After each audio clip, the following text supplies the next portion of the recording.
Povo de Deus, a paz do Senhor Jesus, glória a Deus, mais uma vez aqui. Você não enjoa de mim não, gente?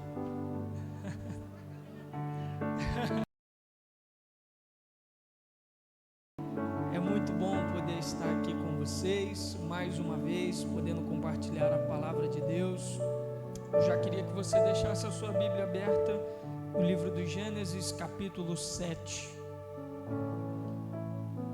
Gênesis, capítulo 7, a partir do primeiro versículo. Pastor Eduardo, meu amigo, obrigado mais uma vez pela oportunidade, tá bom? Deus abençoe o senhor, sua família, sua esposa, a toda esta igreja, que Deus continue abençoando a vida desse povo tão abençoado, que Deus continue prosperando essa obra, que mais e mais o Senhor envie recurso para este lugar e este povo viva o sobrenatural de Deus. Alguém concorda com isso? Diga amém. Glória a Deus. Gênesis capítulo 7, a partir do versículo 1. Quem achou, diga amém. Glória a Deus. Diz assim a palavra do Senhor: o Senhor disse a Noé: você e toda a sua família, porque eu reconheço que você tem sido justo diante de mim no meio desta geração. De todo animal puro, leve com você 7 pares, o macho e sua fêmea. Mas dos animais impuros, leve 1 par, o macho e a sua fêmea. Também das aves dos céus, leve 7 pares, macho e fêmea, para se conservar a semente sobre a face da terra. Porque daqui a 7 dias farei chover sobre a terra durante 40 dias e 40 noites, e farei desaparecer da superfície da terra todos os seres que fiz. E Noé fez tudo como o Senhor lhe havia ordenado. E você diz amém. Glória a Deus. Antes de eu ministrar a palavra de Deus para vocês, como de costume, eu sei que muitos irmãos aqui já adquiriram meu livro, mas aqueles que não adquiriram, você hoje mais uma vez vai ter a oportunidade de adquirir. Eles vão estar ali atrás. Então, se assim for da sua vontade, que você adquira esse material, que vai te abençoar muito. E além disso, a pedido de algumas pessoas, eu faço isso com algumas pessoas que me procuram, que eu, pela graça de Deus, ensino algumas coisas que tenho aprendido, mas eu vi a necessidade de levar por onde eu passo alguns materiais que, além de escritos, são gravados e podem ser adquiridos bem mais facilmente. Eu gravei por esse tempo uma imersão sobre oração. Então são 5 aulas que eu gravei sobre oração, muito bacana. Eu recomendo diversos livros também, teve apostila, certificado, tudo muito bacana essa aula, e eu acredito que pode muito abençoar a sua vida. Na verdade, o meu primeiro livro, pastor, eu escrevi com 18 anos e o tema foi o poder da oração. Só que como a gráfica era muito longe, era em outro estado, eu nunca mais consegui pegar outras tiragens desse livro. Então, eu compilei tudo que eu havia escrevido e também adicionei muitas outras coisas que estudei, meditei, preparei e organizei esse mini curso, essa imersão sobre oração. Lá eu falo sobre oração intercessória, lá eu falo como não orar, e eu também falo as orações que Deus não aceita. Então, se você quiser mergulhar um pouco mais nisso aí, me procure lá fora, que eu tenho certeza que vai te abençoar também. É um valor super simbólico e eu creio que vai abençoar muito a sua vida espiritual. A oração é a alma da vida cristã. Sem oração não existe um cristão verdadeiro. Aquilo que nos diferencia de outras religiões é que nós falamos com Deus que não tem olhos físicos, mas enxerga, que não tem ouvidos físicos, mas ouve, que não tem uma boca física, mas fala. E isso é maravilhoso, porque nós oramos a um Deus que está vivo, que nos escuta e que se relaciona conosco. Amém? Então eu creio que esses materiais vão abençoar muito a sua vida, e a melhor coisa que você pode investir é em conhecimento, porque conhecimento ninguém tira de você. Então eu tenho certeza que essa igreja, como é muito bem instruída na palavra de Deus, ama conhecer mais a palavra do Deus eterno. Posso ouvir um amém? Queridos, nós estamos diante de um texto, e eu não quero me alongar em introduções, em coisas do tipo, até porque da última vez que eu vim aqui eu preguei sobre Gênesis 1 e introduzi o livro do Gênesis, mas a guisa de introdução aqui, bem leve para nós compreendermos, a partir do capítulo 3 de Gênesis, o homem peca, se distancia de Deus, e isso causa consequências tanto físicas como espirituais. A física é que o homem não seria mais eterno, o homem morreria. Só que a segunda coisa que implica na vida do homem são as consequências espirituais. Paulo disse aos Romanos que todos pecaram e destituídos foram da glória de Deus. Isaías também disse que aquilo que nos traz separação de Deus é o pecado, e o homem pecou em Gênesis capítulo 3. A partir do capítulo 3 narra a história da humanidade pós-pecado. Então você percebe que a iniquidade começa a se proliferar de forma muito acentuada na vida do ser humano, ao ponto de que Gênesis capítulo 4, a Bíblia nos relata que dentro da família mesmo de Adão e Eva acontece um assassinato entre irmãos. Caim assassina seu irmão Abel. Depois disso é só ladeira abaixo. Adão e Eva têm um outro filho, e esse outro filho, que se chama Sete, ele dá a continuidade da descendência de Abel, seu irmão. E essa descendência é uma descendência boa, justa. E é de onde Noé vem? Dos descendentes de Sete. Só que tem uma outra descendência, que é a descendência de Caim, uma descendência perversa, apesar de ter pessoas muito talentosas na descendência de Caim.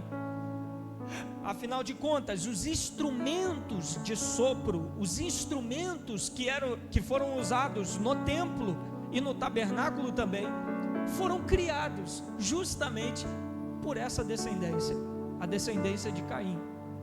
Só que aqui no capítulo 6, quando vai se iniciar a história de Noé, o versículo 1 diz que quando as pessoas começaram a se multiplicar sobre a face da terra e tiveram filhas, os filhos de Deus, que não tem nada a ver com anjo, filhos de Deus é uma designação também, sim, a anjos, como em Jó capítulo 1, quando Satanás se apresenta diante dos filhos de Deus, também é uma designação a anjo.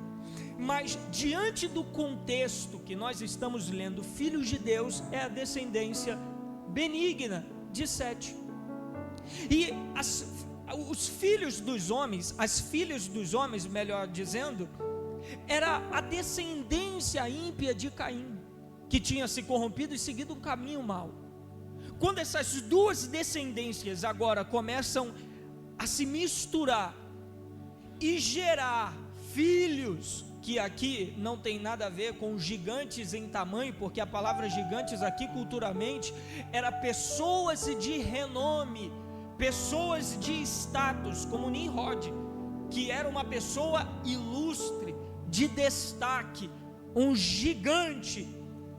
Quando eles começam a se proliferar, essa mistura muito grande, o Senhor diz: o meu espírito não agirá para sempre no ser humano.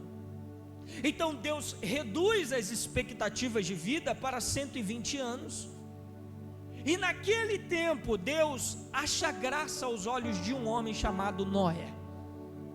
E esse homem chamado Noé é um homem muito especial, porque é ele que encabeça a galeria dos heróis da fé. E é interessante porque o plano de Deus era dar um reset na humanidade, destruindo toda a humanidade. e começando novamente através de Noé e sua família, porque Deus havia achado graça aos olhos desse homem. Só que o que é bacana é como é que Deus quer fazer isso? Um dilúvio universal, um dilúvio em toda a terra. Só que esse dilúvio era a síntese da mensagem de Noé, e era uma mensagem um pouco contraditória para o povo que viveu naquela época, até porque nunca havia chovido, nunca tinha caído uma chuva forte. O que vinha era somente uma garoa, resultado de um vapor quente que subia, se encontrava com o ar frio acima da atmosfera, e caía uma chuva fina, uma garoa que regava toda a terra. Não era chuva. Então a mensagem de Noé, que viria um dilúvio, era algo totalmente inconsistente para aquela época. Só que Deus estava dizendo que mandaria chuva, porém nunca havia chovido. E eu confirmo mais ainda isso, porque Hebreus capítulo 11, versículo 7 diz que Noé foi divinamente instruído acerca dos acontecimentos que ainda não se viam. Então o que Noé estava dizendo, o projeto que Noé estava colocando a mão e iniciando, era para viver um tempo de coisas inéditas. Era para viver um milagre que ninguém jamais tinha visto. E eu acho fenomenal isso aqui. E eu queria que você refletisse comigo. Por quê? Porque existem coisas que você vai viver que ninguém jamais experimentou. Existem projetos que Deus vai colocar na sua mão, que te fará viver coisas inéditas em Deus. Eu estou profetizando que há algo que ninguém jamais viveu, que Deus vai colocar na sua mão para você viver. Mateus, me faz refletir mais um pouco. É claro, João capítulo 9, versículo 32, depois que Jesus cura um cego de nascença, no versículo 32, existe uma informação muito preciosa, pastor Eduardo. Diz a Bíblia: desde que o mundo existe, alguém contando sobre esse milagre, jamais se ouviu falar alguém que tenha aberto os olhos de um cego de nascença. Então, eu queria que você refletisse sobre esse paralelismo. Hebreus 11, versículo 7, Noé foi divinamente instruído acerca dos acontecimentos que ninguém jamais tinha visto. Em João 9, Jesus faz um milagre, e aquele cego de nascença vive, experimenta um milagre que ninguém jamais tinha ouvido falar. Só que, se eu te disser uma coisa, você melhora esse glória a Deus? Um vive o que o olho jamais viu, o outro vive aquilo que ninguém jamais tinha ouvido. Mas nós, como igreja, somos os únicos que podemos viver as duas coisas ao mesmo tempo. 1 Coríntios capítulo 2, versículo 9, o que o olho nenhum viu. Eu vi 1, 2, 3 mãos levantadas, eu vou liberar de novo. O que o olho jamais viu, o ouvido jamais ouviu, e nem sequer desceu o coração do homem, são as coisas preparadas para aqueles que amam o Senhor. Levante as mãos, eu tenho uma profecia para liberar. Fonte, esta igreja está prestes a viver projetos que o olho jamais viu, o ouvido jamais ouviu, e nem desceu o coração do homem. Receba em nome de Jesus. Você, os seus negócios, o seu ministério, a sua família, a sua vida financeira estão prestes a viver coisas que ninguém jamais experimentou.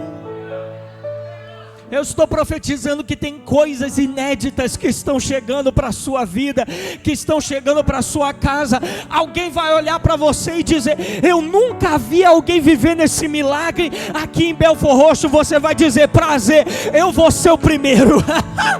Aleluia! Eu estou profetizando que alguém vai ter que olhar para você e dizer: na história da sua família, você vai ser o primeiro a viver. Eu estou liberando para alguém que toda a família trabalhou, mas nunca rompeu financeiramente. Você vai ser o primeiro a quebrar esse paradigma.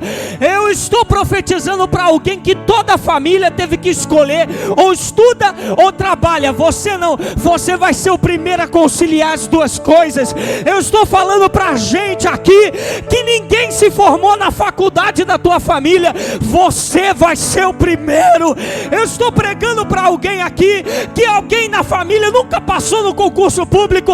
Você vai ser o primeiro. O que a sua família não viveu, você vai viver. Esse negócio de ninguém da minha família conseguiu casar e viver para sempre no casamento, essa praga acaba em você.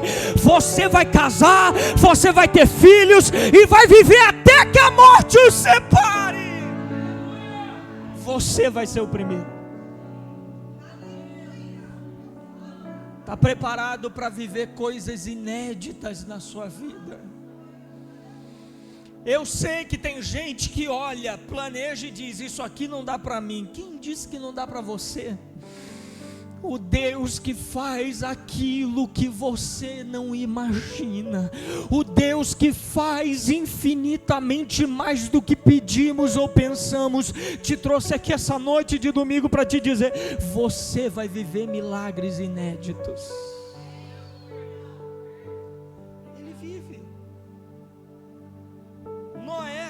Foi divinamente instruído para viver esses acontecimentos que ninguém jamais tinha visto. Quando ele é instruído, aí começa o capítulo 7, que é a história propriamente dita do dilúvio. E algumas atitudes são essenciais nesse período da vida para você viver com sucesso aquilo que Deus planejou para você. Você sabe por quê? Deixa eu te fazer pensar um pouquinho.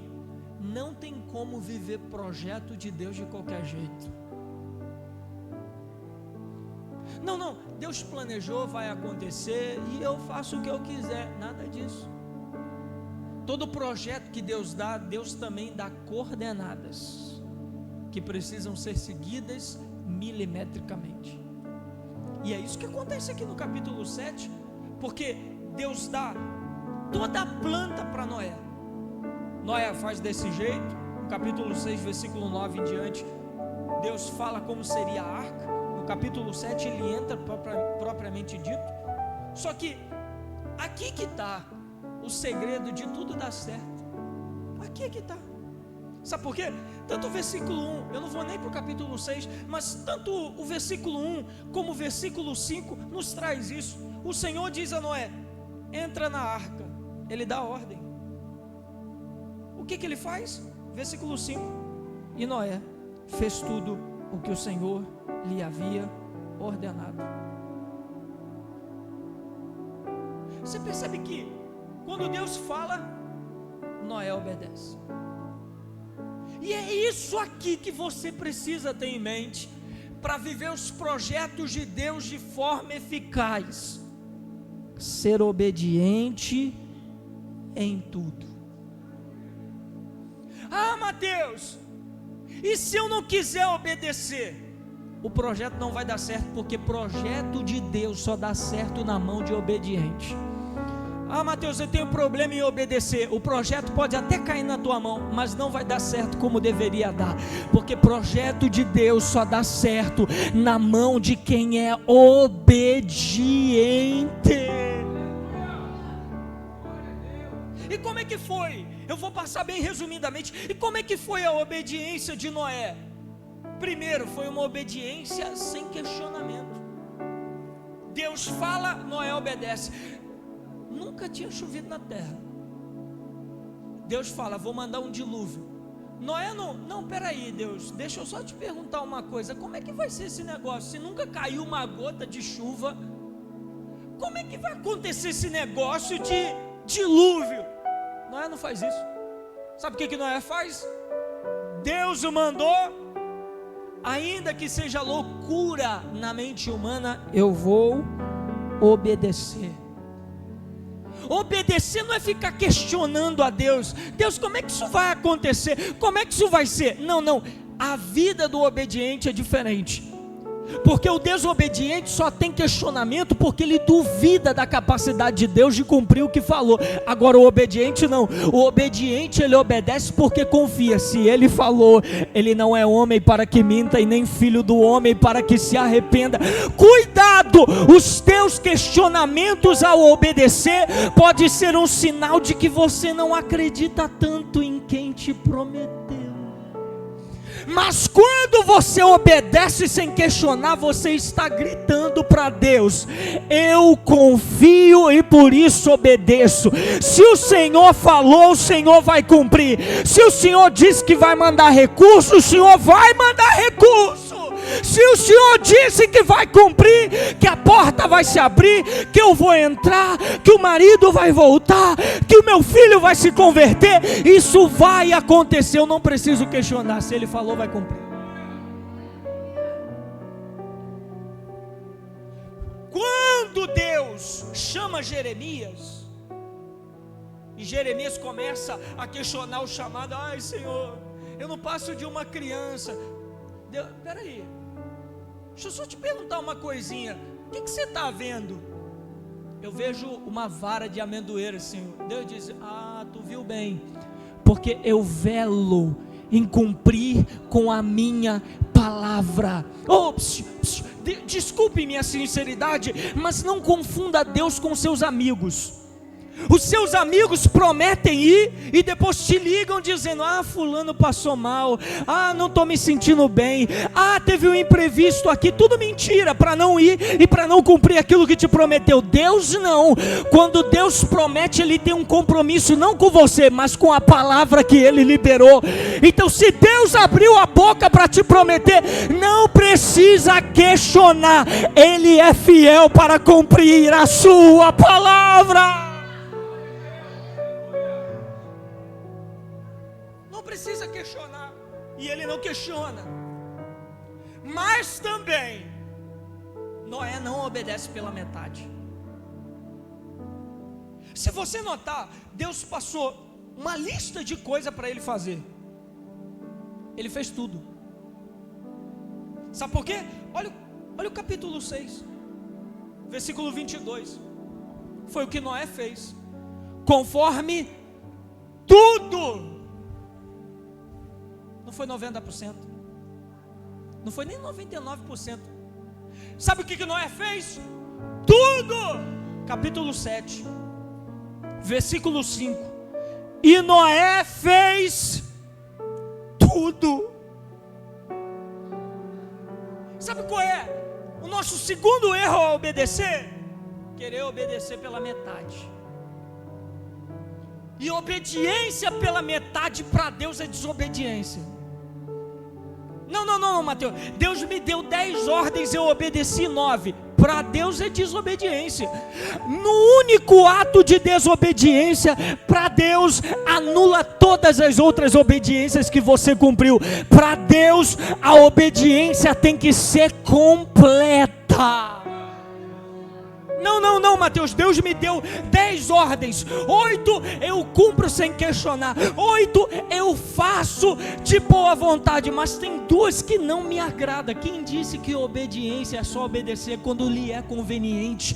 Obediência é você fazer mesmo sem vontade de fazer. Obediência não é sentimento, obediência é decisão. Você decide obedecer a tudo.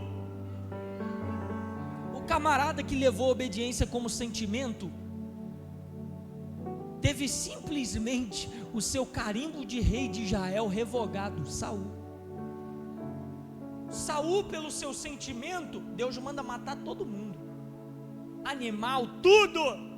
ele deixa os animaizinhos vivos e também o rei. E ele tinha uma desculpa, e era muito boa. Olha o sentimento: eu deixei esses animais vivos para sacrificar o Senhor. Olha que sentimentozinho bom. Deus disse: você está enganado, filhão. Eu dei uma ordem para acabar com tudo. Esse teu sentimentalismo ao obedecer só te conduziu para uma desobediência. Deus usa a boca de Samuel para dizer: porque é melhor obedecer do que sacrificar. E se eu te disser que tem um monte de gente sacrificando o plano que Deus tem, sacrificando os propósitos de Deus, sacrificando família, porque não quer obedecer. Deus te trouxe aqui para te dizer: se você não quiser sacrificar o futuro que eu tenho para você, obedeça por completo. Mas além disso, ele obedeceu tudo conforme o Senhor lhe havia ordenado. Obediência não é como a gente quer. Obediência nos padrões de Deus. Ele é obediente. Mas além de ser obediente, Noé era um homem de fé. Porque ele então obedece e se move. Só que ele se move e a obediência é lógica. Deus o manda, ele obedece. E é isso que é o lindo. Por quê? Porque Noé então está com uma arca pronta. A arca pronta, qual é a decisão que ele deveria tomar? Entrar na arca. Só que não é isso que ele faz. Quando a arca está pronta, ele só entra depois que Deus diz: entre na arca. E eu acho fenomenal.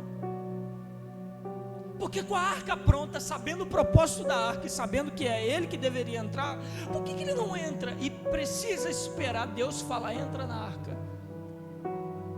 Porque eu aprendo com Noé: eu só posso me mover depois que Deus me der uma direção.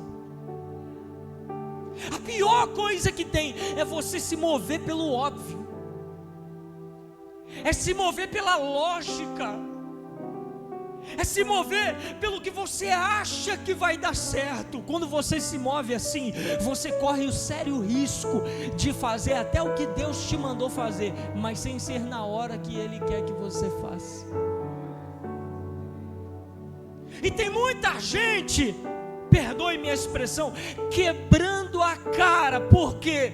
Porque está se movendo sem direção, porque está andando sem direção, porque está tomando atitude sem direção, porque está tomando decisões importantes da vida sem antes uma direção de Deus. Mas hoje eu vim aqui alinhar a tua mente à Bíblia Sagrada e te dizer: só se mova depois de uma direção. Eu sei que pode parecer muito simplista, mas é profundo se você olhar pelos olhos da fé. Se mova somente depois de uma direção.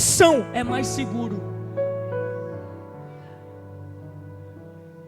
Se mova só depois de uma palavra, é mais seguro. Vai por mim. Tem gente entrando em projetos lindos sem uma direção e saindo frustrado.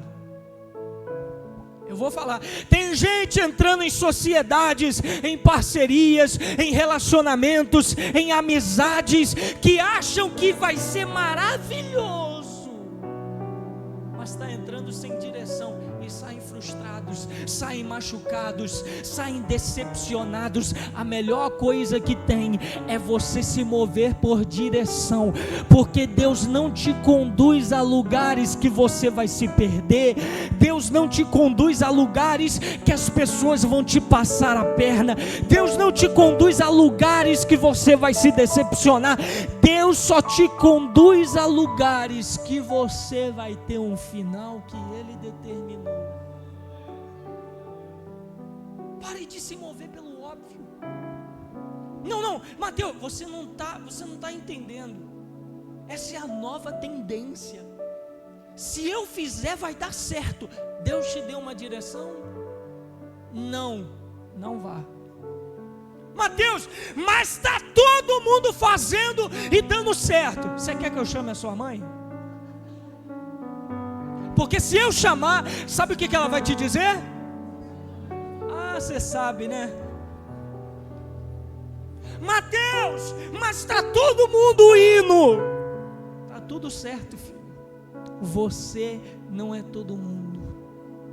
É por isso que tem um monte de gente indo, quebrando a cara. É por isso que tem um monte de gente indo, se decepcionando. É por isso que tem um monte de gente frustrada por aí, porque entrou em um monte de coisa que achou que ia dar certo e acabou quebrando a cara, e acabou se decepcionando, e acabou sendo traído. E você, por que algumas pessoas olham para você e dizem: você não se move muito, mas quando se move dá certo? Por quê? Porque você se move debaixo de direção. A máxima da vida não é para os muitos lugares que você vai, não é para os lugares certos que você vai. Ah, Mateus, eu estou indo para todo lado. Quem está indo para todo lado não tem um destino para chegar, porque quem tem um destino se move por propósito. Quem tem um destino faz aliança por propósito. Quem tem um destino só entra em relacionamentos por propósito.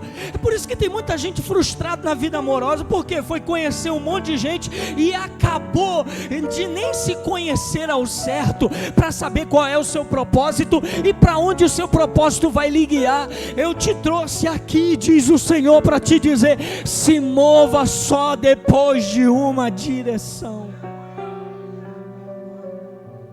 Você vai evitar muitas coisas na sua vida. Se mova por direção. Se mova por visão, por propósito. Esse negócio de se mover só porque está dando certo, porque é a nova tendência. Aí tem gente que faz matrícula em uma faculdade que odeia. Mas por quê? É o que vai dar dinheiro daqui a 5, 10 anos. É teu propósito? Não. Filhão, você pode ganhar o dinheiro que você for. Se não for propósito, você vai ser tão pobre que a única coisa que você vai ter é dinheiro. O que nos faz acordar todos os dias com aquela alegria de viver não é o dinheiro, apesar de ser muito importante, mas é um senso de propósito. Salomão, no auge da sua riqueza, escreve Eclesiastes. E quando ele está falando, muitas pessoas interpretam Eclesiastes muito errado. Salomão não está depressivo aqui, ele está fazendo uma análise de uma vida sem Deus, de uma vida que não tem Deus como propósito e finalidade central. E quando ele olha para uma vida sem Deus, ele diz: tudo é vaidade, é como correr atrás do vento. Mas aí no capítulo 2, versículo 15, ele diz que não há nada melhor dessa terra do que comer, trabalhar e se deleitar em tudo que Deus dá. Ou seja, só há um verdadeiro sentido quando há um propósito. Só há um desejo ardente de viver quando você encontra um propósito. E esse propósito é o que te faz se mover. É essa direção que te faz se mover. A partir de hoje, eu quero acreditar, você nunca mais vai se mover por necessidade ou por coisas óbvias. A partir de hoje, a cada passo que você dá, será regado em oração e em direcionamento de Deus. Quando você se move por direção, as coisas tendem a se aproximar do ideal de Deus. Ele se move então por direção. Deus diz: entra na arca, ele entra. E eu vou correr para caminhar para o fim. O texto é bem claro. E esse versículo 1, eu não sei se vocês conseguem identificar isso aqui, mas esse versículo 1 é tão profundo, porque Deus dá a ele acesso a um lugar, a arca. E quando ele vai entrar na arca, tem um motivo. Entre na arca você e toda a sua família. Por quê?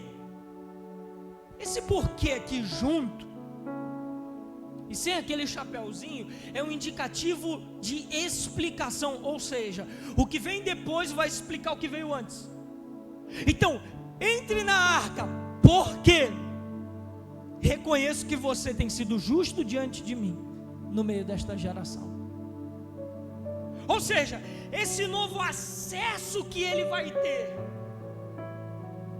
que será o meio pelo qual Deus vai livrar ele e a família dele, era por um motivo. E qual era o motivo? A fidelidade a Deus. Não sei se você entendeu, ou se você vai dar um glória a Deus com o que eu vou falar aqui, mas tem lugares que você só vai pisar por causa da sua fidelidade. Talvez você não tenha entendido a profundidade do que eu estou dizendo, mas se você não compreendeu, eu repito, melhoro e aperfeiçoo para você dar um glória a Deus. Eu estou dizendo que tem lugares preparados, esperando a entrada dos fiéis. Tem portas que a chave se chama fidelidade. Tem lugares que você não vai acessar porque conhece vereador tal, porque conhece prefeito tal, porque conhece pastor tal, porque conhece engenheiro tal, porque tem uma boa rede de network. Isso é maravilhoso, perfeito ter amigos, contatos, mas tem lugares que estão à espera dos fiéis, e você só acessará depois que Deus vê no seu coração fidelidade. Estou profetizando para alguém aqui que a tua fidelidade vai te colocar em lugares que você nunca imaginou pisar. Eu poderia ouvir uma reação melhor da fonte. Eu estou profetizando aqui que tem portas que vão ser abertas automaticamente para aqueles que são fiéis. Alguém vai te perguntar: mas rapaz, como é que você conseguiu acessar esse lugar? Como é que você conseguiu ser contratado por essa empresa? Como é que você conseguiu esse contrato, esse recurso? Você vai olhar e gritar em alto e bom som: a fidelidade que eu tenho a Deus me fez acessar novos ambientes. Levante as mãos e não baixe ela, porque eu tenho uma profecia aqui. Esse ano de 2025 será marcado por ambientes que você vai entrar porque foi fiel a Deus. Eu estou profetizando, tem novos contratos, tem novos lugares, tem novas portas que estão chegando para quem é fiel.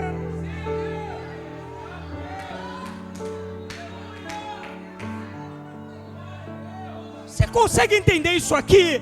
Eu não sei se tem algum espiritual aqui, eu sei que tem e eles chegaram, mas eu estou dizendo, algumas pessoas vão acessar a lugares que gente que tem mais formação do que você não conseguiu entrar, gente que tem mais diploma do que você não conseguiu entrar, gente que tem mais contato do que você não conseguiu entrar, e alguém vai dizer: rapaz, eu estudei por mais de uma década para entrar nessa oportunidade, e você não tem nem a metade do que eu tenho. Como é que você entrou? Você vai dizer: fidelidade.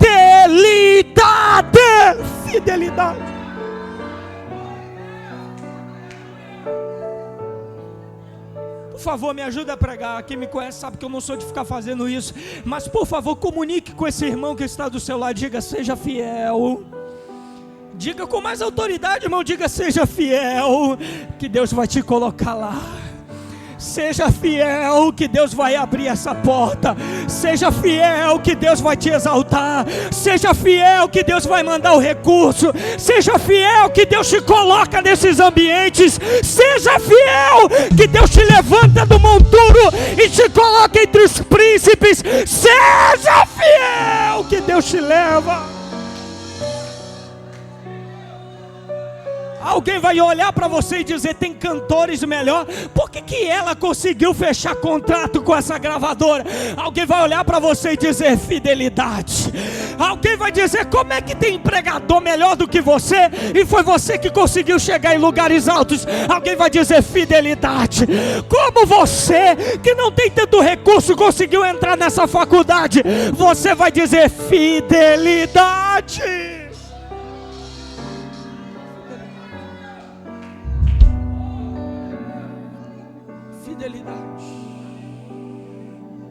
Fidelidade.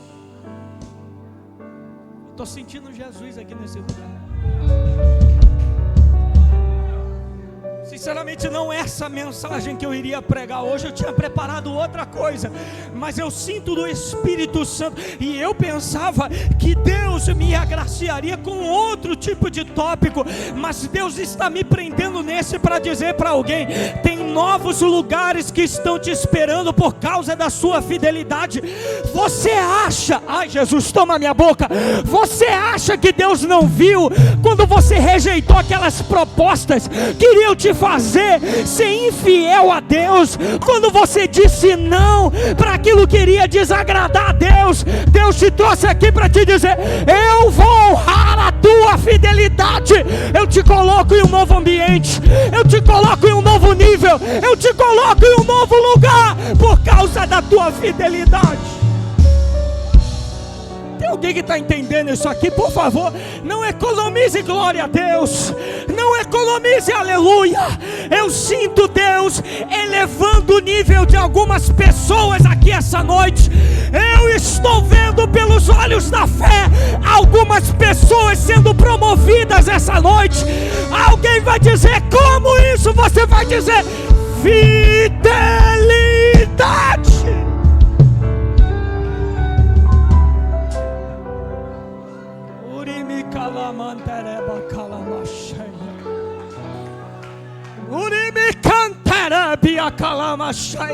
Alguém vai dizer: esse negócio pequeno, como é que ficou grande? Como é que dessa barraquinha surgiram filiais? Como é que desse espacinho pequeno tem novos lugares, novos endereços? Deus te trouxe aqui para te dizer: a fidelidade vai elevar o teu nível e te colocar em novos ambientes.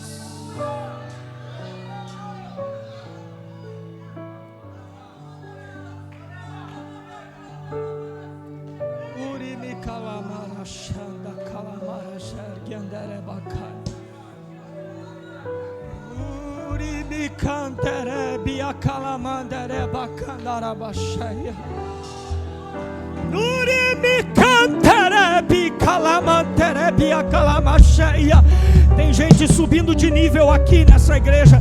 Pastor Eduardo, eu acredito, essa nova fase que entrou aqui na fonte de água viva, essa nova fase da obra é o resultado de uma vida de fidelidade.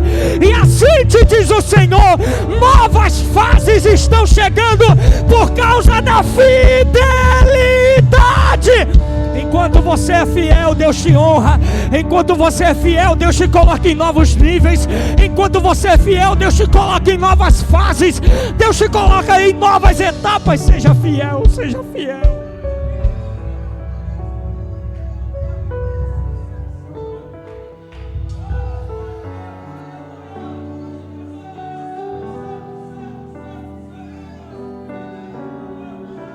Sinto Jesus aqui.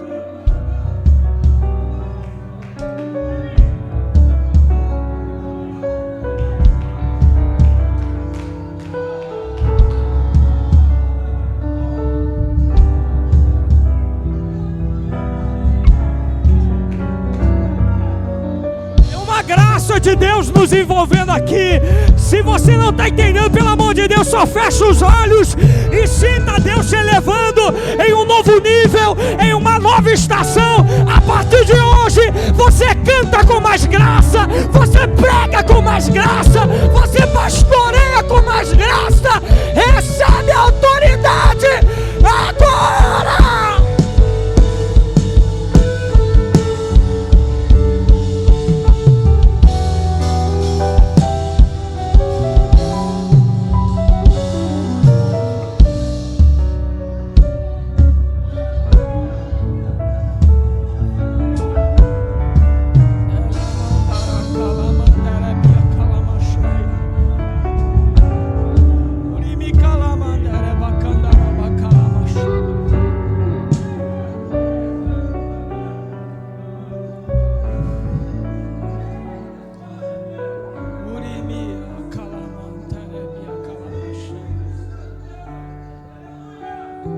Tentando continuar, mas tem uma graça envolvendo algumas pessoas aqui.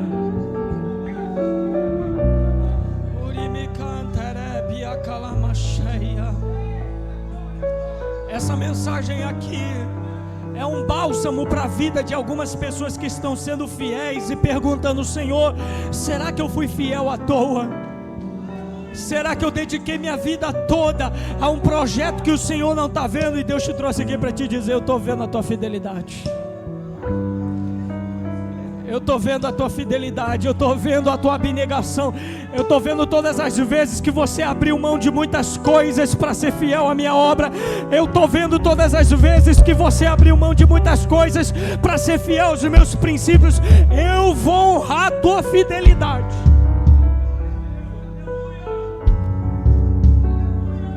Para eu finalizar,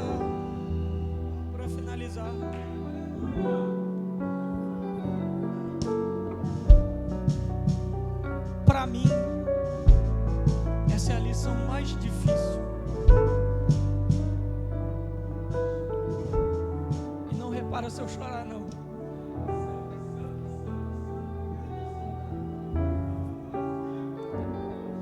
Sabe qual é a coisa mais difícil, pastor Eduardo? De considerar sobre a história de Noé? Foi essa lição aqui. Eu juro que enquanto eu estava lendo e Deus abriu meus olhos para reparar nessa lição, eu pensei em continuar, mas Deus disse: aqui a mensagem encerra. Capítulo 7, versículo 6. O texto é claro ao falar a idade de Noé. Capítulo 7, versículo 6. Noé tinha 600 anos de idade quando as águas do dilúvio inundaram a terra. Quando ele foi chamado, no capítulo 6, ele tinha 500 anos. Aqui são 600, é óbvio que não é tão acertadamente a cronologia dos escritores, porque Pedro diz que foi um período, alguns teólogos também dizem que foi um período de aproximadamente 120 anos que Noé pregou. Só que Noé, além de construir, ele também foi pregoeiro da justiça. Então ele pregava aquilo que ele viveria. Sabe quantas pessoas se salvaram? Noé e sua família. Mas além de Noé e sua família, se eu não me engano foi Daniel quem disse, ou Jeremias, mas dizem que naquele tempo, no tempo de opressão, no tempo de cativeiro, se Jó, Noé estivessem entre aqueles, só eles se salvariam. Ou seja, nesse período aqui, a sua família só foi salva por causa da fé de Noé. Porque se fosse em um período mais difícil, só Noé se salvaria. Cara, 100 a 120 anos pregando, só a sua família acredita.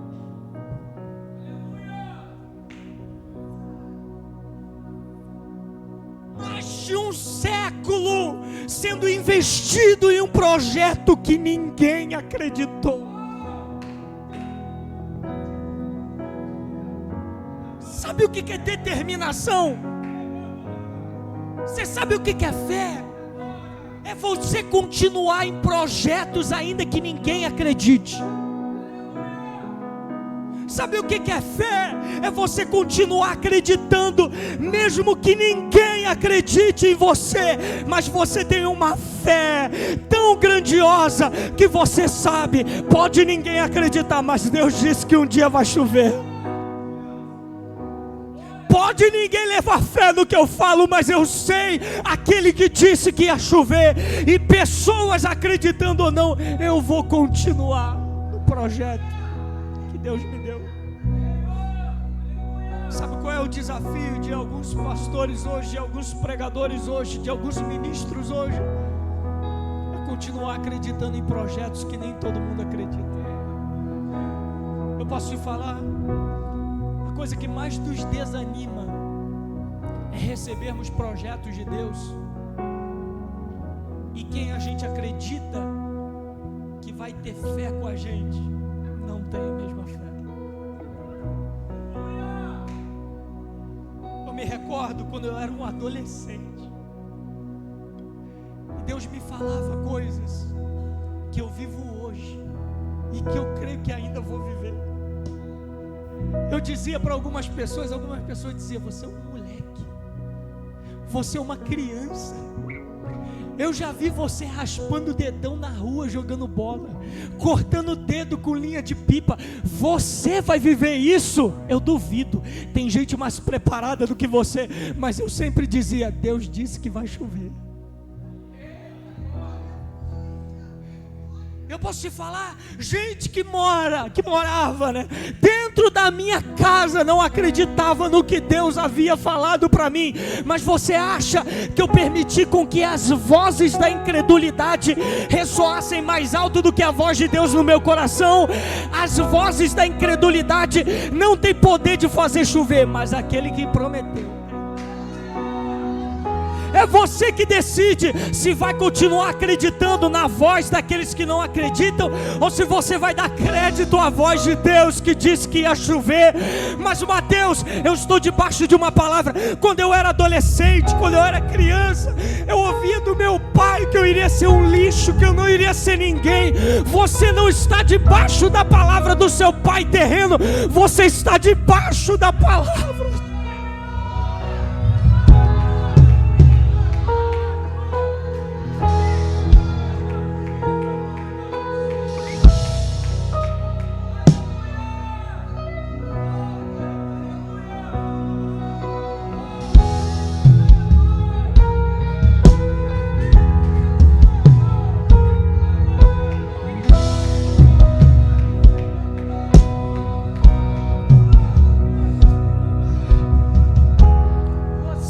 Vai ser fruto do que alguém disse que você ia ser. Você não vai ser fruto do que alguém determinou que você ia ser. Você vai ser fruto de tudo aquilo que Deus falou que você seria. Você vai ser fruto de todas as palavras que Deus liberou sobre a sua vida. O que o inimigo quer é que você foque na voz daqueles que não sabem o que Deus planejou. Mas assim te diz o Senhor, Jeremias 1:5: antes que eu te formasse no ventre da sua mãe, eu te conheci, te santifiquei e te dei as nações. A tua história já estava escrita por Deus. O que você vai viver já estava escrito por Deus. Por favor, você que me entende, dê um pulo dessa cadeira, fique de pé.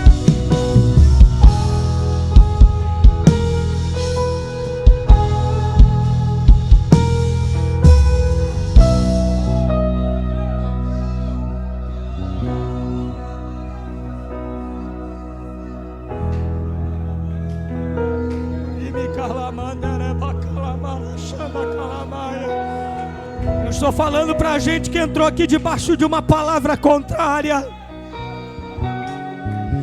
Eu estou falando aqui para alguém que entrou aqui nessa noite debaixo de um decreto que você não viveria, que seria impossível para você. Mas assim te diz o Senhor: nenhuma ferramenta preparada contra ti prosperará, e nenhuma língua que se levantar contra ti em juízo, o Senhor a condenará. Você está debaixo de uma palavra.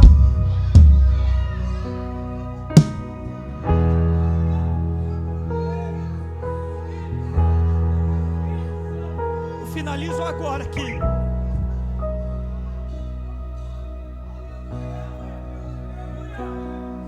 Eu quero que você lembre. Ah, Mateus, isso me dá um desconforto. Crescer é desconfortável. Eu quero que você lembre todas as vezes que alguém liberou uma palavra contrária do que aquilo que Deus havia falado. É para lembrar. Sabe por quê? Porque eles podem não acreditar hoje, mas um dia eles vão sentir a chuva batendo neles. Eles podem não acreditar hoje, mas eles estarão vivos para ver a chuva que Deus havia prometido cair. Eles podem não levar fé hoje, mas eles verão tudo aquilo que Deus prometeu na sua vida. Quero que você feche os seus olhos.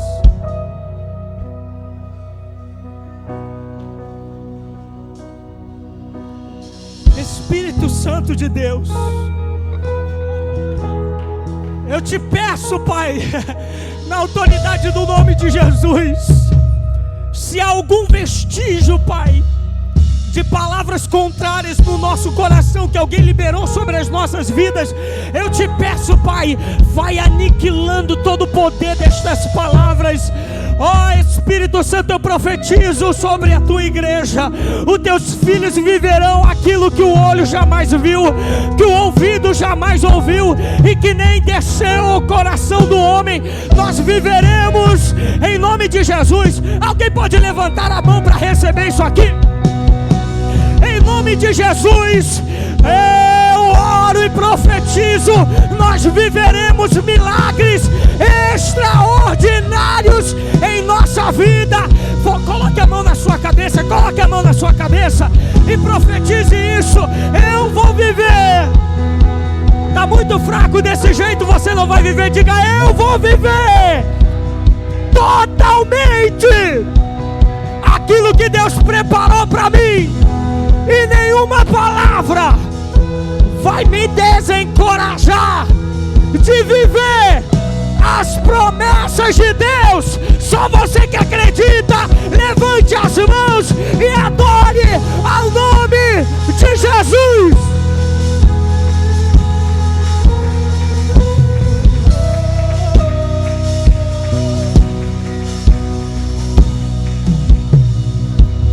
Levantamos nossa voz na certeza de que ouves o clamor do povo do Senhor. Não iremos nos calar, pedimos: vem ao reino do Senhor. Esse é o nosso clamor. Esse é o nosso clamor, Jesus.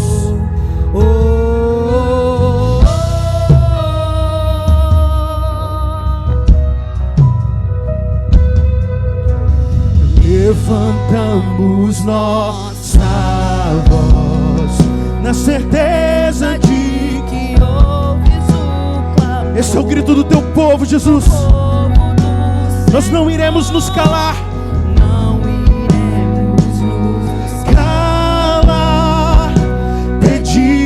Vem ao reino do Senhor.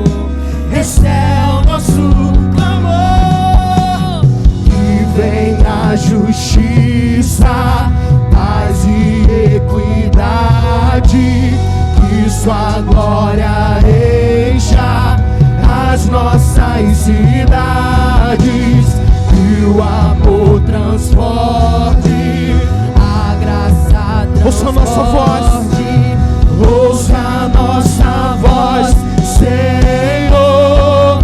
Quando o céu beijar a terra, pararemos de clamar. Mas até lá, aviva-nos, aviva-nos. Quando o céu beijar a terra, pararemos de clamar. Mas até lá, Jesus, até lá, aviva-nos, aviva. Quando o céu beijar a terra, pararemos de clamar. Nós só pararemos quando o Senhor voltar. Aviva a nossa geração, aviva a nossa igreja. E quando o céu beijar a terra, nós pararemos de clamar. Mas até lá, aviva-nos, aviva-nos. É isso que a tua igreja pede, Jesus. Nós queremos ser avivados por esse amor. Nós queremos ser tocados por Ti, ó Deus. Continue avivando a nossa geração. Continue, Senhor Jesus, avivando o Teu povo. Continue levantando, Senhor Jesus, a nossa geração. Que nós venhamos ser uma geração que faz a diferença. Que venha a justiça. Que venha a justiça, paz e equidade. Que Sua glória encha as nossas cidades. Que o amor transporte, a graça transporte. Ouça a nossa voz, Senhor. Quando o céu beijar a terra, nós pararemos de clamar. Mas até lá, aviva-nos. Quando o céu beijar a terra, quando o céu pararemos de clamar. Mas até lá, aviva-nos, aviva-nos, aviva-nos, aviva-nos, aviva-nos, aviva-nos,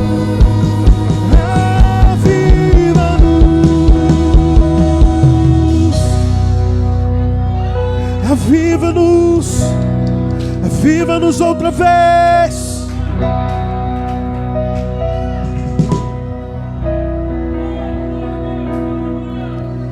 Como fez em Pentecostes, vem, aviva-nos. Como fez em Pentecostes, vem, aviva-nos. Como fez em Pentecostes, vem, aviva-nos. Como fez em Pentecostes, vem, aviva-nos. Quando o céu beijar a terra, pararemos de clamar. Mas até lá, aviva-nos, aviva-nos. Quando o céu beijar a terra, quando o céu pararemos de clamar. Até que Ele venha, até que Ele venha, nós clamamos por Ti, Jesus. Quando o céu beijar a terra, pararemos de clamar. Mas até lá, aviva-nos, aviva-nos, aviva-nos,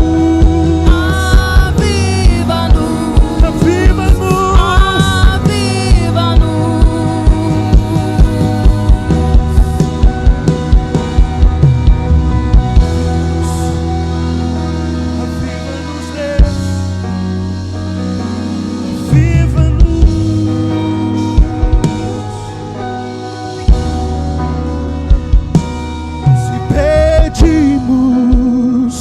Jesus virá como chuva, descerá. Se pedimos, Jesus virá. Chuva descerá. Quantos podem pedir isso nessa noite? Se nós pedimos a Ele, se Ele veio como chuva, vem Jesus, descerá. Se nós pedimos, se pedimos, Jesus virá. Então clame, então grite, então chame por Ele. Vai chover, vai chover. Abra as comportas, abra as comportas do céu. Sim, faz chover, vai chover, vai chover. Abra as comportas do céu. Vai chover e vai chover, vai chover. Vai chover, Senhor Jesus, sobre a nossa casa, sobre o nosso ministério, Deus. Derrama suas bênçãos sobre a nossa vida. E vai chover, vai chover. Abre as comportas do céu. Você pode declarar mais uma vez? Se pedimos,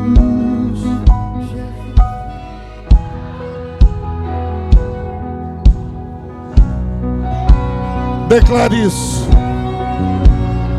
Levante a sua voz. Oh, aleluia. Como chuva descerá, descerá. Se pedirmos, declare. Se pedimos, oh, aleluia, Jesus virá. Como chuva descerá. Oh, aleluia, aleluia. Se pedimos, oh, aleluia, Jesus virá. Declare, declare. Então clame, então grite, então chame por Ele. Vai chover, vai chover. Abra as comportas. Abre, Senhor. Abra as comportas dos céus, Senhor. Oh, aleluia. Receba, igreja. Vai chover. Abra as comportas do céu. Você que entrou aqui por essas portas, você ouviu a mensagem que foi pregada, você ouviu aqui a palavra que foi ministrada. Parecia que ele estava falando sobre a sua vida. Parecia que ele estava na sua casa. Parecia que ele estava contando a sua história. Você que entrou aqui hoje, que ouviu isso aqui, da parte de Deus, através do pastor Mateus Silveira, você foi tocado pelo Espírito Santo. Eu quero te fazer o convite para entregar sua vida para Jesus. Ou você que está afastado, ou você que está, sabe, desviado do caminho do Senhor e quer retornar para a casa do Pai. Você nem precisa sair do seu lugar, mas aonde você estiver aí, você identificou que Deus falou com você hoje e que você precisa tomar uma decisão para a transformação da sua vida. Levante assim a sua mão em nome de Jesus. Daqui mesmo eu vou orar por você. Levante a sua mão, senhora. Você que recebeu essa palavra no seu coração e você quer entregar sua vida para Jesus, você quer voltar para Jesus, levante assim a sua mão bem alto. Levante a sua mão. Eu quero daqui mesmo orar por você. Você nem precisa sair do seu lugar. Daqui mesmo eu vou orar por você. Tem alguém aqui esta noite? Não tem? Que Deus abençoe sua vida. Aplauda o Senhor Jesus. Aleluia. Aleluia. Aleluia. Escute. Quantos aqui foram impactados por essa palavra? Irmãos, palavra que profunda. Como Deus usou o pastor Mateus Silveira aqui. Como Deus usou. Eu estava aqui. Obrigado. Eu estava aqui ouvindo a palavra. E Deus me visitou poderosamente com essa palavra. Deixa eu falar uma coisa para você. O pastor Mateus Silveira, ele disse o seguinte. Ele disse assim, ó, eu quero que você lembre das pessoas que não deram nada por você, porque elas vão ver a chuva caindo. Quando ele falou isso, eu lembrei das pessoas. E não só isso, o Espírito Santo falou comigo. Não é só a voz das pessoas, mas tem uma coisa que tem voz e que constantemente fala, brada. É a voz da circunstância. Ela tem voz. E como ela brada, dizendo para você todos os dias: você não vai conseguir, não vai dar certo. Olha ao teu redor, olha como é que está a situação, olha as suas condições. Você não tem recurso, você não tem isso, você não tem aquilo. Todos os dias, a voz das circunstâncias, ela brada na tua vida, brada. Mas hoje, na autoridade do nome do Senhor Jesus Cristo, você não vai dar voz, você não vai dar ouvidos mais a essa voz. O que vai ficar latente na sua vida é a voz da promessa de Deus. O que vai ficar latente na sua mente, no teu espírito, no teu coração, são as promessas de Deus. Sabe, meus irmãos, eu fiquei um tempo desanimado sim com a obra lá do Templo Novo. Mas sabe o que Deus me fez lembrar? Que Ele é comigo. Sabe, não importa as coisas que você ouve, não importa as coisas, por incrível que pareça, tem pessoas até que lutam contra a obra. Por incrível que pareça. Por incrível que pareça. Por pura imaturidade. Por incrível que pareça. É triste dizer isso. É muito triste. Mas dentro da igreja tem seres humanos. E por mais que a gente ensina e pregue, a gente luta contra isso. Pura imaturidade. Pura imaturidade. Mas Deus me fez lembrar o seguinte: Ele tem uma palavra. A gente está debaixo de uma palavra. A gente está debaixo de uma promessa. E com a obra parada, eu desanimado, o telefone tocou eu na minha casa, dizendo: todo o recurso que você precisa, eu estou disponibilizando agora. Sabe, a bênção, ela vai até você, ela te procura. Para finalizar, estou terminando o culto agora. Quero pegar duas coisas que o pastor Mateus Silveira pregou aqui no altar. E o Espírito Santo colocou no meu coração para você sair daqui, meditar nessas duas coisas durante a semana. Repita comigo, duas coisas. Você vai meditar durante toda essa semana em duas coisas. Primeiro, ele falou sobre obediência. E ele disse que se você não obedece totalmente, não é obediência. E eu já preguei isso daqui inúmeras vezes. Culto de virada, falei isso aqui. Você pode obedecer 9 dos 10, mas se não obedecer um, não é obediência. Então, durante toda essa semana, você vai fazer um exercício. Será que eu sou obediente? Será que eu estou obedecendo? E outra coisa, muitas vezes a obediência passa pelo crivo da renúncia. Eu não sou de postar muitas coisas, mas essa semana ou semana passada eu postei e falei sobre isso. Tem obediência que passa pelo crivo da renúncia. Se você obedece, fala que obedece, mas não vive uma vida de renúncia, esquece. Passa essa semana lembrando tudo sobre obediência. Você obedece 100%. Outra coisa, e a última, ele falou sobre ser fiel. Ele disse que Noé entrou por causa da fidelidade dele. A fidelidade de Noé não foi a fidelidade de Deus. Deus o conduziu à arca por causa da fidelidade de Noé. Então passe essa semana fazendo um exercício na sua mente. Eu sou fiel. Eu sou fiel a Deus, a sua palavra. Eu sou fiel a Deus, a liderança. Eu sou fiel a Deus, a visão que Ele me deu. Eu sou fiel a Deus nas minhas finanças. Eu sou fiel a Deus com as pessoas, daquilo que Deus depositou dentro de mim para repartir com as pessoas. Passe essa semana analisando essas duas coisas: obediência e fidelidade. Tem portas, como o pastor Mateus Silveira disse, que você só acessa pela fidelidade. Então está sendo fiel em tudo, está sendo obediente em tudo. Pastor, tem coisas que estão em altos e baixos, então alinha, porque não adianta nós orarmos, subir monte, fazer isso, fazer aquilo, se nós não estamos alinhados com obediência e fidelidade ao Senhor. Você está aqui, diga glória a Deus.